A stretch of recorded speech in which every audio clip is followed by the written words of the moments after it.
So, we have heard a great deal today about how technology, how disruption is going to make our lives better, easier, faster. But is there perhaps a flip side to all of that progress? Is it all good and optimistic and beneficial? Up next, I want to introduce you to a different kind of speaker. He's an artist, and he believes this new economy is making us all, excuse my language, batshit crazy. Please join me in welcoming Daniel Keller to the innovation stage.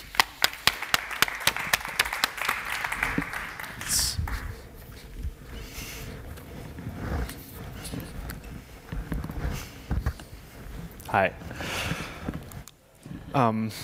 As an internet-obsessed artist, I've always been kind of casually interested in conspiracy theories as a dark comedic genre and as an aesthetic phenomena.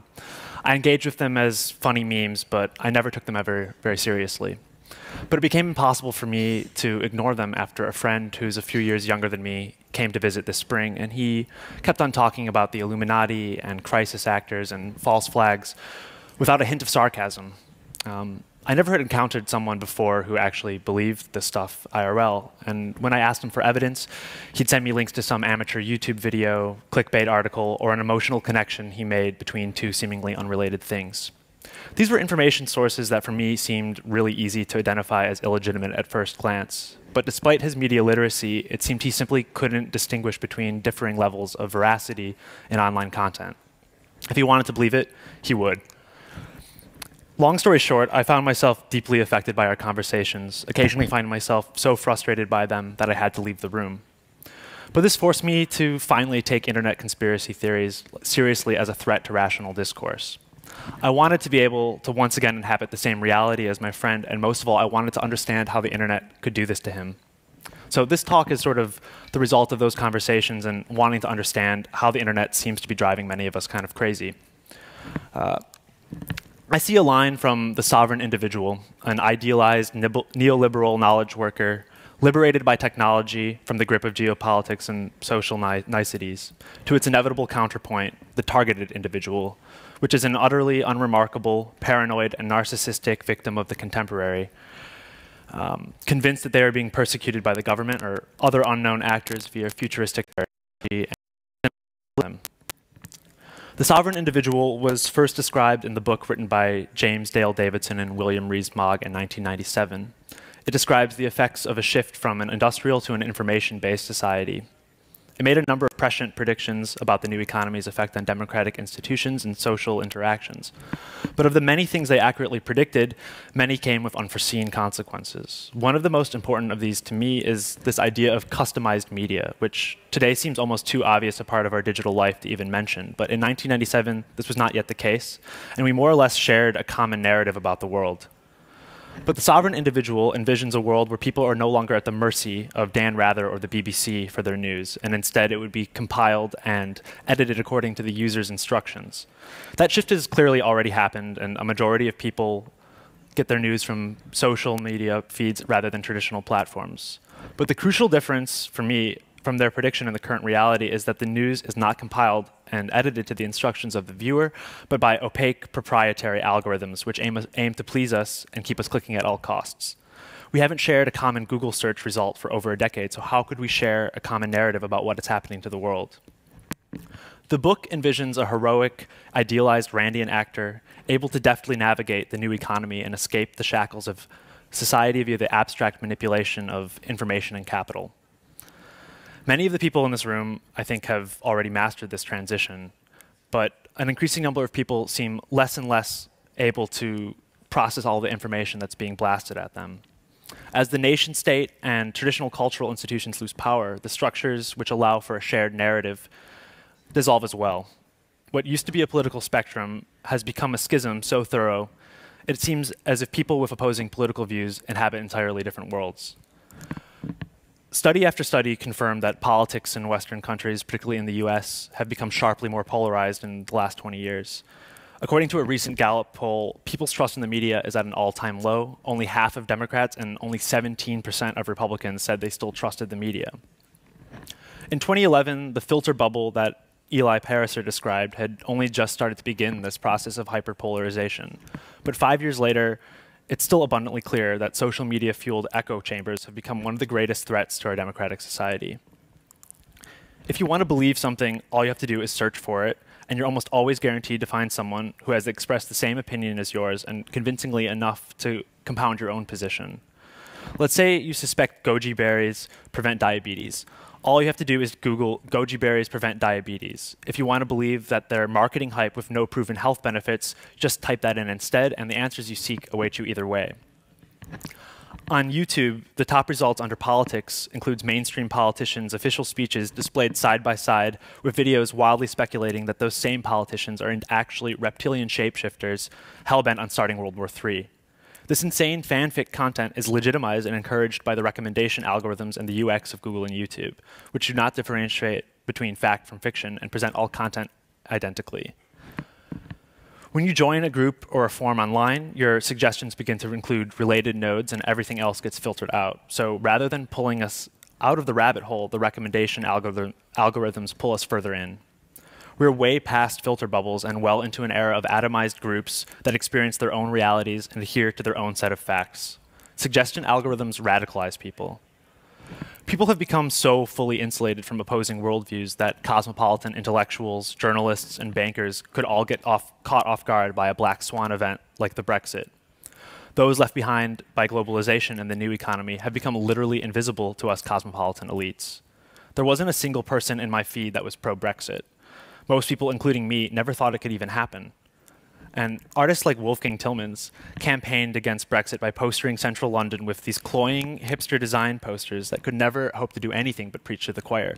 Like, seriously, how could you expect these to influence some ignorant UKIP voter in Skegness? And meanwhile, while progressives are postering their own coffee shops with advocacy circle jerk graphics, the beliefs of the disenfranchised are only becoming strengthened and reconfirmed. Digital misinformation has become so pervasive that it has been listed by the World Economic Forum as one of the main threats to human society. And I don't think this is hyperbole. When Donald Trump's campaign manager is the head of a conspiracist-tinged alt-right online platform, which is closer in tone to 4chan or to InfoWars than even Fox News, it's dangerous not to take this seriously. Another area which I think is crucial to this process of social atomization is targeted advertisements and content personalization, which in the past decade have become absolutely ubiquitous. Tech giants like Google, Facebook, Amazon have been building a profile of us using every one of our clicks. But the algorithms they use feel mysterious and alienating. We don't get to ask these algorithms, why do you think that about me? And when ads miss their mark, it kind of makes us question our identity itself. Does this algorithm know me better than I know myself? Like, for instance, I got ads for some adult diaper on Facebook last year, and the comment section was filled with irate millennials like me wondering why they were being targeted by Depends. A lot of the times, to me, it feels like they target you just enough to confirm that you're being tracked, but not enough to actually be useful. So we're sort of stuck in this uncanny valley of targeting. Without feedback, it's hard to tell if these suggestions are based on a clunky algorithm or some super advanced machine learning AI. And when the algorithms do work like they're supposed to, this extreme emphasis on personalization reinforces our most narcissistic tendencies and silos us into separate experiences, actively subverting the possibility for commonality. Has 2016 actually been a significantly more violent year than any other 12-month period in the 1960s or 1970s? Probably not, but for many people it must seem so. Experiencing each and every shocking event this summer via Twitter, notifications, live stream video, etc., makes news events much more visceral and traumatic than ever. When Facebook pushed their Paris terror attack safety check simultaneously to their billion members around the world, it was sort of like a new form of corporate-mediated neurotic commons. And I think notifications have become the Pavlovian bell of the 21st century, and they're conditioning us into certain thought patterns and behaviors, and there's no accountability. No matter which end of the political spectrum they're on, conspiracy theorists tend to believe in the same general cosmology. They speak of unaccountable corporate, Zionist, Illuminati elites poisoning us with chemtrails, vaccines, genetically modified organisms, lab-created diseases, and toxins. These can be treated with juice cleanses, spirituality, homeopathy, colloidal silver, etc. The recurring theme here is that a contrarian conviction that what is fiction is fact and what is fact is fiction. Conspiracy theorists also tend to share a set of psychological tendencies. Unsurprisingly, these consider These include feelings of alienation, powerlessness, low levels of trust, and not just in authority, but in other people too. These are people who feel bewildered by the age of the sovereign individual, and they're looking for an intuitive framework for understanding the chaotic world and their place within it. Conspiracy theories are like memetic viruses. Once they infect public discourse, it becomes basically impossible to fully repudiate them. Studies have shown that people who believe in one conspiracy are innately biased towards information which supports that conspiracy, no matter what the evidence says. Moreover, people who believe one conspiracy are statistically much more likely to believe other conspiracies, even if they're completely unrelated. And most frighteningly of all, mere exposure to a conspiracy theory, regardless of how seriously you take it, subconsciously makes us more susceptible to them. Conspiracy theories have become an increasingly mainstream, and the popular ones start to involve more and more conspirators. And as I see it, you can kind of trace a line of accelerating paranoia and implausibility, starting from the JFK assassination, which inspired a multitude of theories, but mostly involved like a single possible second shooter or conspirator, to the moon landing hoax, which theorized the involvement of a few dozen people, including Stanley Kubrick, on a closed Hollywood set faking the footage from the moon, to the 9/11 truthers, and this is, I think, the first truly internet-based conspiracy movement. The theories that they propose vary wildly, but most coalesce around the idea that a highly organized faction of the government perpetrated the attacks as a false flag justification for the planned wars in the Middle East. But almost none of these truthers actually thought that the attacks didn't happen at all.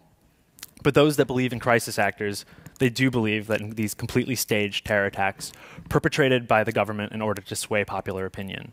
This phenomena seems to have originated with the 7/7 London bombings, but the idea has really picked up steam in the last few years, especially in the wake of terror attacks like Sandy Hook, the Boston Marathon bombing, and the Bataclan. The theory is that the government is hiring hundreds of everyday people to act as the perpetrator of the attacks, the victims, and the law enforcement that respond, and they also play the witnesses of the crime and the victim's family on TV. This is like a big acceleration in the level of mistrust, and like it implies that now the general public is in on it. And I think maybe this is actually a myth about full employment, because it would require so many people to do this. This has led in recent years to the rise of so-called targeted individuals. I think of targeted individuals, or TIs, as sort of like the ultimate conspiracy theorists. They think that almost everyone around them is conspiring against them specifically. TIs are a large community of like-minded people on the internet organized around the conviction that they're the victims of an insanely massive conspiracy to harass thousands of ordinary civilians with various mind control weapons, directed energy beams, and armies of so-called gang stalkers or perps with no greater purpose other than to destroy their lives completely. I think the targeted individual is the toxic precipitate of the narcissism and paranoia which has been enabled and encouraged by the atomization of identity. It's fueled by targeted ads and suggestion algorithms, by UX decisions which prioritize engagement over everything else, and by a culture at large which idealizes individuality more than community. It's a need for meaning and a need to understand your life and the problems you're having. These people are saying to themselves, you're not just a meaningless nobody, you're being followed by the CIA. These people are almost all certainly suffering from mental illness and delusions, and they deserve some sympathy, but let's be fair, their fears are not exactly ungrounded. How could you not feel targeted when advertisers track our movements and thoughts, algorithms sift through our communications, and as the Snowden leaks revealed, security agencies actually are surveilling everyone? Some of the... no? Okay. It's not working. Some of the symptoms of targeted individuals are typical of schizophrenia, and they're not anything particularly novel. No, it's still not working. Schizophrenic patients have long described their symptoms as being caused by what was coined in 1919 as the influencing machine. Patients spoke of machines of a mystical nature which were operated by enemies, supposedly working by means of radio waves, telepathy, X-rays, and invisible wires to inflict pain or control them from a distance. This is almost exactly what TIs describe happening to them, only with contemporary technology and an updated political meta-narrative. Oh, there we go. In the past, these people would have been isolated from each other and probably received treatment. But via social media, they have formed ad hoc support groups for each other, encouraging each other to embrace their delusions and to avoid all psychological counseling, because naturally they think the shrinks are in on it too. But what is truly alarming to me is that they're actually emerging as a real political bloc. They've staged protests outside of the White House against the use of electronic harassment on civilians. And last year, they even managed to convince the City Council of Richmond, California, to pass a law banning space-based mind control weapons. And they're actually lobbying to do the same in Tucson with some success. Ironically enough, they've become a target market too. Businesses have popped up selling TI's literal and figurative tinfoil hats and other pseudoscientific protective devices. Self-published targeted individual fiction is a burgeoning genre on Amazon. Technology has liberated the individual from political control and created a potential voting bloc of thousands of sick, paranoid, delusional narcissists that are completely detached from reality. I think it's clear that the same shifts which allowed for the rise of the sovereign individual created the conditions necessary for the emergence of the dark mirror counterpoint, the targeted individual. The atomization of civic life into an identitarian ego bubbles is something we need to actively resist if we're going to have any hope to solve any of the varied existential threats facing us in the 21st century. Ultimately, we need people like you in the audience to be able to actively fight to reduce the prevalence and impact of conspiracies online and IRL. How can we do that? I'll be the first to admit I have actually no clue. I'm an artist. I don't know about these things. But I read recently that Google is working on a truth ranking for web searches, which, as Orwellian as it sounds to me, I think is kind of promising. And I think if suggestion algorithms and social media UX can be tuned to reinforce existing biases, surely they can be used to challenge these biases as well. Platform designers need to consider what steps they can bring us back to sanity. UX design is beginning to have a dramatic impact on public policy, and the effects are only getting stronger. I want to ask, what responsibility do disruptors have towards the society that they're disrupting? Only sovereign individuals can save us from a future filled with targeted individuals. Okay, thank you.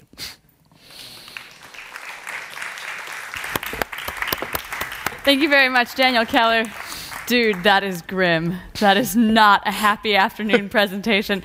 I want to turn the floor to our audience for just a second and see if you don't mind. Oh, sure, yeah. Do you have any questions for Daniel? Any suggestions? Any comments? I think we're all in shock. That is a disturbing reality. Here we go, sir, you there. That's better. Do you have any strategy how you can escape your own filter bubble? Because I try to, and it's really hard. Yeah, that's a great question. I mean, well, I think I think that's dependent on the content provider. I mean, on the platform designers themselves. Recently, yeah, after Brexit, I made a big point of following a bunch of conservative people on Twitter, and I think on Twitter it's more possible because there isn't this sort of filtering mechanism. But on Facebook, I don't think it's possible to escape it, and I think it's really destructive, clearly. So, yeah, you've given us a lot to think about. Daniel Keller, thank you very much for your presentation. Okay. Was there another question? Yeah. I'm sorry. Go ahead, briefly. Yes. Okay. I was just wondering, how do you, as an artist, or how do you think art and artists can maybe do an awareness thing about this, or do you? I just did. That's what I think. I mean, I consider lectures as a medium. I don't know, so that's why I'm here. I don't think that there's anything specifically art-related that this is related to at all, other than that, you know, aesthetics and design are important to it. But beyond that, I don't think artists have any role doing anything about it. Thanks. Thank you very much, Daniel Keller. Thanks.